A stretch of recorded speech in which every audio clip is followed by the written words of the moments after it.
अस्सलाम वालेकुम व्यूअर्स, आज मैं आपके लिए लेके आई हूँ रेवड़ियों की रेसिपी जिनको आप घर में रेडी कर सकते हैं। ये सर्दियों में बहुत ज़्यादा खाई जाती हैं और तिल भी आपकी सेहत के लिए बहुत अच्छे होते हैं, तो आप इनको ज़रूर इस्तेमाल कीजिए। तो आप इनको घर में बना सकते हैं। आप रेवड़ियों को चीनी के साथ भी बना सकते हैं और गुड़ के साथ भी। तो यहाँ मैं इनको गुड़ के साथ बना रही हूँ। तो 300 ग्राम मैंने गुड़ ले लिया है और 250 ग्राम मैंने तिल ले लिए हैं। तो अब हम तिल को ड्राई रोस्ट कर लेंगे। बस हल्का सा हमने इसको लो फ्लेम पे रोस्ट करना है।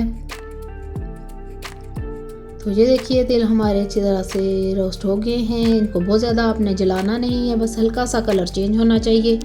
तो अब हम इनको प्लेट में निकाल लेते हैं। तो तिल हमारे रेडी हो गए हैं। अब हम चाशनी बना लेते हैं। तो गुड़ को आप पैन में शामिल कर दीजिए और इसमें 2 टेबलस्पून के करीब पानी डाल दीजिए।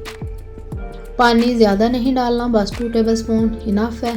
तो अब हम गुड़ को इसमें मेल्ट कर लेते हैं।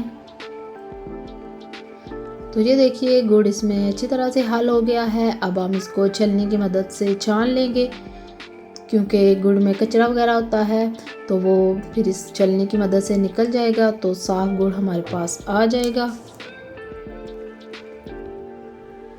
तो इसमें मैंने 1 टीस्पून के करीब देसी घी शामिल कर दिया है। आप डालडा घी भी शामिल कर सकते हैं। देसी घी से इसमें ज़बरदस्त फ्लेवर आएगा।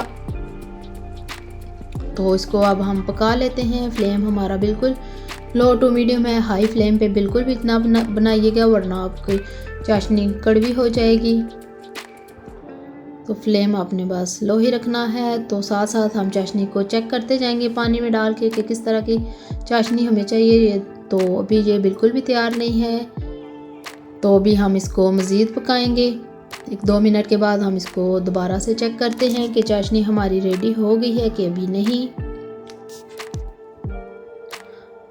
तो अब हम इसको दोबारा चेक कर रहे हैं। तो ये देखिए अब चाशनी गट्ठी होना शुरू हो गई है, लेकिन इसकी अभी जो कड़क है वो नहीं है, ये च्यूसी है।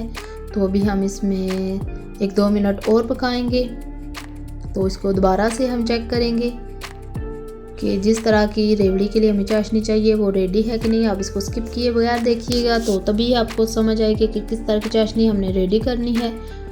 तो ये देखिए अब इसमें कड़क आ गई है। ये आसानी के साथ टूट रही है, बल्कि चिपक नहीं रही बल्कि टूट रही है। तो इस तरह की चाशनी हमें चाहिए। तो चाशनी हमारी रेडी है।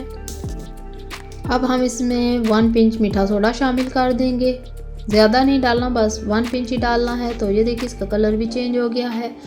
अब हम इसमें तिल जो हमने रोस्ट करके रखे हैं वो शामिल कर देंगे। तो इसमें से मैंने थोड़े से तिल बचा लिए हैं, वो हम बाद में इस्तेमाल करेंगे। तो अब हमने तिल डाल के तो इसको जल्दी से मिक्स करना है, ताकि अच्छी तरह से कोट हो जाए तिल गुड़ के अंदर।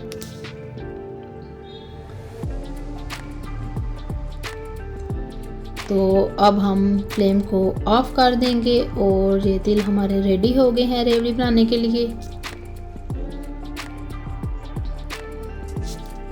इनको अच्छी तरह से बस गुड़ के अंदर कोट कर लीजिए, मिक्स कर लीजिए।